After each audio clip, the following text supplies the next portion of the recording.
সকালে উঠে বিরাস করে নিলাম, চলে এলাম দিদিদের বাড়ি। এসে দেখছি ভাগ্নি দুটো ফটো ফ্রেম বানিয়েছে। ঘড়িটায় চার্জ নেই, তার জন্য ঘড়িটা আমি চার্জে বসিয়ে দিলাম। আমরা যাব বিয়ে বাড়ি, আমাদের টোটো চলে এসেছে। বিয়ে বাড়ি যাওয়ার জন্য দোকানে কিছু কিনে নিলাম। দোকানে কিছু কেনার পর আমরা সবাই উঠে গেলাম টোটোর ওপরে। মজা করতে করতে চলে গেলাম বিয়ে বাড়ির দিকে। তার কিছুক্ষণ পরই আমরা পৌঁছে গেছি বিয়ে বাড়ি। বিয়ে বাড়িতে পৌঁছে আমরা চলে এলাম প্যান্ডেলে। প্যান্ডেলে এসে জুস খেয়ে নিলাম। তারপর আমাদের এখানে দিয়ে দিয়েছে নান আর চানা মশলা। নান চানা মশলা আমরা খেয়ে নিলাম। তারপরেই দেখছি বর চলে এসেছে।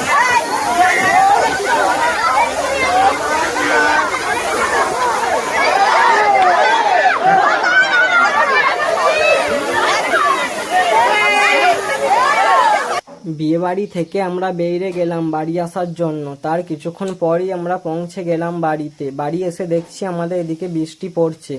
এখন বাজে 6:30। আমি উঠে গেলাম ছাদের উপরে। দেখছি আবহাওয়াটা খুব সুন্দর হয়ে আছে, মেঘটাও দেখতে ভালো লাগছে। তো এখানেই মিনি ব্লগটা শেষ করলাম বন্ধুরা।